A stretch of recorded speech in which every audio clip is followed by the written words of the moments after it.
मैंने लोगों को देखा है, जैसे ही आशीषित होते हैं दूसरों पर अटैक करते हैं। जैसे ब्लेसिंग, बेबी की ब्लेसिंग आई, अपनी ननान के ऊपर अटैक, क्योंकि उसकी अभी बेबी नहीं है। जैसे ही गाड़ी ली, ले भैन जी साडे को तो कार असी किहड़ा हुण तुहाडे वांगू साइकिल ते जाना हुंदा। दूसरों को शर्मिंदा, ओ मेरे पास तो बड़ी चर्च है, तुम सब पापी हो।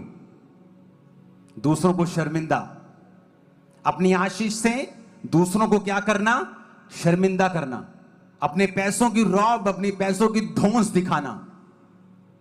परमेश्वर जानता है ये चीजें रॉन्ग हैं। अगर आप अपनी कैपेसिटी बढ़ा लें कि प्रभु देख, तूने मुझे बरकत दी, तूने मुझे पैसा दिया, तूने मुझे प्रमोशन दी, मैं और पवित्रताई में बढ़ूंगा, और प्रेयर करूंगा, मैं और दिख जाऊंगा। होता क्या है, प्रभु आपको एक बड़ी गंदी मुसीबत से निकालता है। अब जो 6 घंटे बाइबल पढ़नी चाहिए थी, वो 6 घंटे आपका फोन आप लगे हैं, आप टीवी पे लगे हैं, फोन पे लगे हैं, आप दुनिया के कामों में लगे हैं। पहले आपको कोई जानता नहीं था क्योंकि आप गरीब थे, अब आप अमीर हो गए, अब आपको सब लोग जानते हैं। अभी किसी की पार्टी, कभी किसी की पार्टी, कभी किसी की पार्टी, कभी किसी की बर्थडे पार्टी। अब आप उस तरह से प्रार्थना नहीं कर रहे हैं, अब आप उस तरह से काम नहीं कर रहे हैं। तो परमेश्वर जानता है कि ब्लेसिंग्स के साइड इफेक्ट क्या है। तो परमेश्वर यह अब मेक श्योर करता है कि वो आपको ब्लेस करना चाहता है, फाइनेंशियली ब्लेस करना चाहता है, हील करना चाहता है, डिलीवर करना चाहता है। लेकिन वो ये चाहता है कि आप उतने बुद्धिमान हो कि आप इस आशीष को ले सकें, और जब आशीष आपको मिल जाए तो उस आशीष से आपका नुकसान ना हो। कितने मेरी बात को समझ रहे हैं? तो वो कैसे होगा जब आप ईश्वरीय बुद्धि को हासिल कर लेंगे। ईश्वरीय बुद्धि हासिल कैसे होगी? पहले तो ये बात समझ लो कि अगर आपके अंदर परमेश्वर की आत्मिक बुद्धि नहीं है, हो सकता है आप शारीरिक रूप से बड़े बुद्धिमान हो, अर्थली दुनियावी तौर पे बड़े बुद्धिमान हो, आपको पूरा घर चलाना आता है, मैनिपुलेट करना आता है, इधर की बात उधर बड़ी समझदारी के साथ आप चल पाते हैं। इसका मतलब ये नहीं है कि आपके अंदर ईश्वर की बुद्धि है। आपके अंदर पढ़ाई की बुद्धि हो सकती है, इसका मतलब ये नहीं आपके अंदर ईश्वर की बुद्धि है। और कुछ तो शैतानी बुद्धि के होते हैं। लेकिन क्या आपके अंदर परमेश्वर की बुद्धि है? अगर नहीं है तो पांडा को देख लेना। जब परमेश्वर ने उसे डंब बनाया है, एक मूर्ख होने के कारण उसे कितना फालतू कामों में लगे रहना पड़ता है। 40 बार वो टॉयलेट जाता है और एक दिन में वो 500 मीटर से ज्यादा ट्रेवल नहीं करता। कितना होता है 500 मीटर? आधा किलोमीटर। कितना होता है आधा किलोमीटर? वो पीछे के बाथरूम से लेके चर्च की एंट्री तक आधे किलोमीटर से थोड़ा ज्यादा है। आधा, इतना ही। वहां से लेके पूरे दिन में वहां तक ट्रेवल करता है। लेकिन जो दूसरे भालू हैं वो कितने कितने किलोमीटर निकल जाते हैं। इतना कम ट्रेवल क्यों कर पाते हैं? क्योंकि एनर्जी कम है।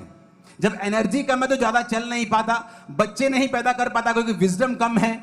ये सारी चीजें एक ही कारण से हैं, बच्चे कम पैदा कर पाना, कम चल पाना, एनर्जी कम होना, फालतू चीजों में लगे रहना, बुद्धि की कमी की वजह से। आज एक विश्वासी क्यों सफर कर रहा है? उसके पास पैसा होना चाहिए, गरीब क्यों है? क्योंकि उसे लगता है कि मैं तो थोड़ा सा पैसा है मेरे पास, मैं तो दिहाड़ी करता हूं। लेकिन उसे यह नहीं मालूम परमेश्वर के वचन में क्या लिखा है कि चाहे तू थोड़ा कमाए ज्यादा कमाए, जब तू टाइथ देना शुरू करेगा, परमेश्वर तेरी हदों को बढ़ाकर तुझे चौड़ा करेगा और तुझे ये मेक श्योर करेगा कि तेरी लाइफ में बरकत बढ़े और तू फाइनेंशियली ऊपर जाए। लेकिन क्यों? बुद्धि की गरीबी हमारी लाइफ में इसलिए नहीं है क्योंकि हम पैसे की कमी की वजह से, गरीबी इसलिए है बुद्धि, आत्मिक बुद्धि कम होने की वजह से हम गरीब हैं। परमेश्वर आपको सब चीजें दे सकता है अगर आप उसे यकीन दिलवा दें कि परमेश्वर मैं वफादार रहूंगा, वचन में रहूंगा, पवित्रताई में रहूंगा, मैं हटूंगा नहीं। जब आपको पाप करने का मौका मिले, आप उसको साबित करें कि आप पाप नहीं करेंगे। जब परमेश्वर को ये साबित हो गया और मेक श्योर हो गया कि आप डंब नहीं हैं, आप स्पिरिचुअल बुद्धि को ले रहे हैं, मैं आपको बोल रहा हूं, ये आपके लिए एक मास्टर की है जो मैंने आपको बताई है। आपकी लाइफ की चारों दिशाएं अनकाउंटेबल ब्लेसिंग से भरी होगी। आप जितना लंबा ऊंचा जाना चाहें आप जा पाएंगे। और मेरे को आमीन जरा खड़कने वाला चाहिए आज। मैं ये चाहता था कि मैं आपको आराम से आज वचन दूं पहले, ताकि आप ये बात समझ सकें कि अगर आपके पास आत्मिक बुद्धि की कमी है तो चारों दिशाओं में आपको बाउंड्री नजर आएगी, लिमिटेशंस। एक लेवल तक ही आप आगे बढ़ पाएंगे, उसके आगे आप नहीं जा पाएंगे। आज चर्च में कितने लोग बैठे हैं जो बिजनेस करते हैं, कोई ठेकेदार है, कोई हेड मिस्त्री है, कोई बड़ी सी कंपनी खोल के बैठा है, कोई प्रोड्यूसर भी है, कोई अलग अलग तरह के बिजनेस हैं।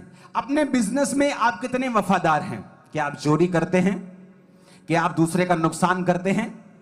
क्या आप दूसरों को ओवर बिलिंग करके देते हैं?